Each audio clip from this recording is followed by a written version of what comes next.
বর্ষায় নাজেহাল অবস্থা উত্তরবঙ্গের। বর্ষার আগে থেকেই নাগাড়ে বৃষ্টি শুরু হয়েছিল উত্তরবঙ্গে, আর বর্ষা 10 দিন আগে ঢোকার পরে উত্তরবঙ্গে নাগাড়ে বৃষ্টিতে উত্তরবঙ্গ একেবারে নাকাল। দক্ষিণবঙ্গের কি অবস্থা হবে? দক্ষিণবঙ্গে কি বৃষ্টি চলবে? উত্তরবঙ্গে কি এরকমভাবেই বৃষ্টি হবে? সরাসরি চলে যাব প্রতিনিধি সান্নিকের কাছে। আবহাওয়া দপ্তরের পূর্বাভাস কি সান্নিক? বিশেষ করে উত্তরবঙ্গ নিয়ে প্রথমে জানতে চাইব। আবহাওয়া তরফে একেবারেই স্পষ্ট করে জানানো হয়েছে যেরকম পরিস্থিতি রয়েছে তাতে আগামী 3-4 দিনের মধ্যেই কিন্তু বৃষ্টির পরিমাণ একদিকে যেমন কমবে, তার পাশাপাশি তাপমাত্রাও কিন্তু আস্তে আস্তে 4 থেকে 5 ডিগ্রি সেলসিয়াস পর্যন্ত বাড়বে।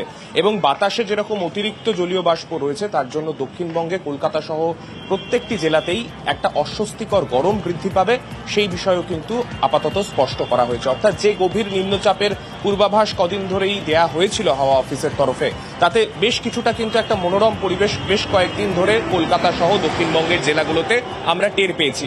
সেই বিষয়টা কিন্তু আস্তে আস্তে এবার কমবে এবং আস্তে আস্তে সেই অস্বস্তিকর ভ্যাপসা গরম তাই কিন্তু বাড়তে চলেছে। উত্তরবঙ্গের ক্ষেত্রে পূর্বাভাস, উত্তরবঙ্গে যে নিম্নচাপ আমাদের দক্ষিণবঙ্গ থেকে বাংলাদেশের দিকে ঢুকে নিম্নচাপ তার শক্তি হারিয়েছিল, সেই নিম্নচাপের প্রভাবে এবং তার সঙ্গে যেহেতু বর্ষা প্রবেশ করেছে উত্তরবঙ্গে, এই দুয়ের জোড়া ফলায় উত্তরবঙ্গে ভারী বৃষ্টিপাত কিন্তু একটানা চলবে।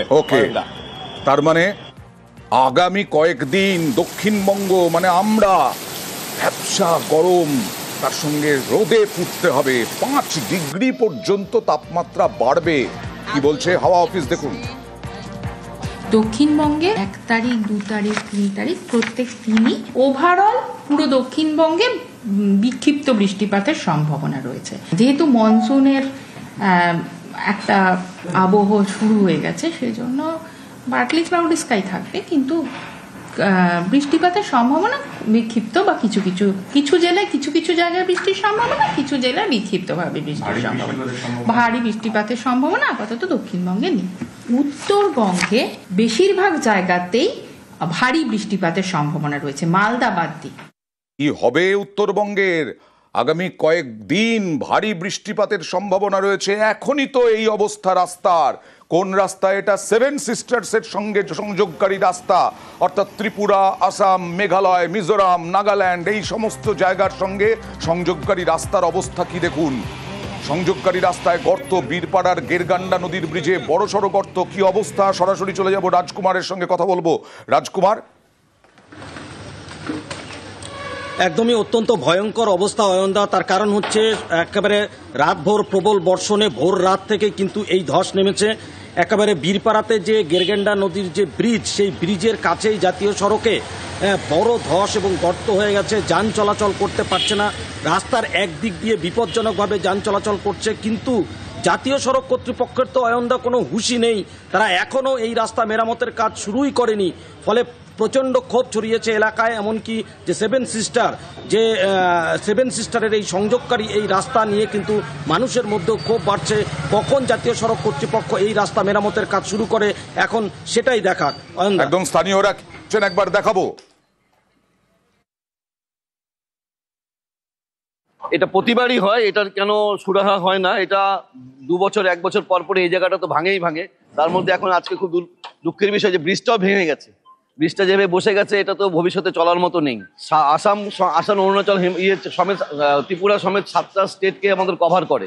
ইমিডিয়েট এটার একটা সুরাহা করা উচিত। ইঞ্জিনিয়াররা অনেকে বলেন যে সিকিমে যেভাবে বিভিন্ন তাপবিদ্যুৎ কেন্দ্র থেকে আরম্ভ করে জলবিদ্যুৎ কেন্দ্র বিভিন্ন নির্মাণ হচ্ছে, তাতে সিকিম রাস্তা যেভাবে নির্মাণ হচ্ছে, সিকিম কি থাকবে? উত্তর সিকিমের অবস্থা দেখুন।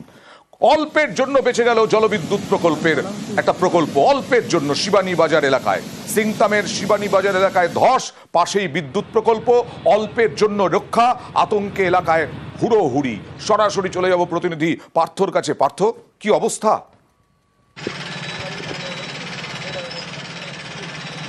একেবারে তাই, দেখো গোটা সিকিম জুড়েই কিন্তু প্রবল বৃষ্টি চলছে। নর্থ সিকিম থেকে শুরু করে ইস্ট সিকিম সর্বত্র। যে ছবি এই মুহূর্তে দর্শকরা দেখছেন পূর্ব সিকিমের ছবি, যে সিংতামে শিবানী বাজার, সেই শিবানী বাজার সংলগ্ন এলাকায় পাহাড়ে একাংশ কিন্তু ভেঙে পড়লো। এই ছবি আমরা দর্শক এই মুহূর্তে দেখছে, বড় আকারের ধস নামে। তার পাশেই কিন্তু এনএসপিসি প্রজেক্ট, এবং অল্পের জন্য সেই এনএসপিসি প্রজেক্ট রক্ষা পায়, এবং সেখানে সাধারণ মানুষ যারা কাজ করছিল তাদের মধ্যে কিন্তু তারা হুড়োহুড়ি পড়ে যায়, তারা ছুটতে থাকে না। আচমকা এই ধস নামায় কিন্তু বিপত্তি হয় এই পূর্ব সিকিমের সিংতাম এলাকা, শিবানী বাজার এলাকা। স্বাভাবিকভাবেই গোটা এলাকা জুড়ে এখনো আতঙ্ক রয়েছে। ইতিমধ্যে প্রশাসনিক কর্তারা সেখানে গিয়ে পৌঁছেছেন, নতুন করে যাতে আর বিপদ না আসে সেদিকে যেমন তারা লক্ষ্য রাখছে। পাশাপাশি নর্থ সিকিম, সেখানেও যেটা তুমি বলছেন, নর্থ সিকিম একেবারে বিপর্যস্ত। অবিরাম বৃষ্টির জেরে তিস্তা নদী ফুলে ফেঁপে উঠেছে নর্থ সিকিমের প্রতিটি এলাকা, বিশেষ করে চুংথাং এলাকায় কিন্তু একাধিক জায়গায় ছোট বড় ধস নামায় আজ নর্থ সিকিমে পর্যটকদের একদম নো এন্ট্রি করে দেওয়া হয়েছে। যে সমস্ত পর্যটক আগে থেকে এই ইউংথাং লাচুং যারা প্ল্যান করেছিল তাদের পারমিট বাতিল করা হয়েছে। নতুন করে আজও যেমন পারমিট, গোটা পরিস্থিতির উপরে নজর রাখছে মঙ্গন প্রশাসন এবং সেখানকার এখনো বর্ষা সেইভাবে তার ভূমিকা পালন করেনি। তিস্তা কি রূপ ধারণ করবে এখন থেকেই বোঝা যাচ্ছে। পর্যটকদের জন্য নো এন্ট্রি হয়ে গেছে সিকিম, পূর্ব সিকিম।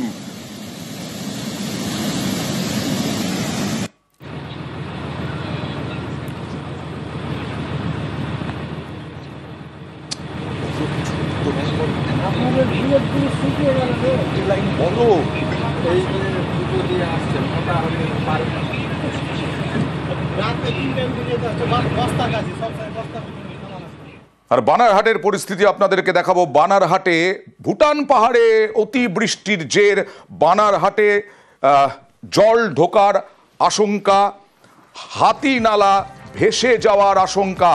বানারহাট ব্লকে হাতিনালা ভেসে যাওয়ার আশঙ্কায় বাসিন্দারা। ব্লক প্রশাসনের তরফে লাগাতার মাইকিং হচ্ছে, দেখুন।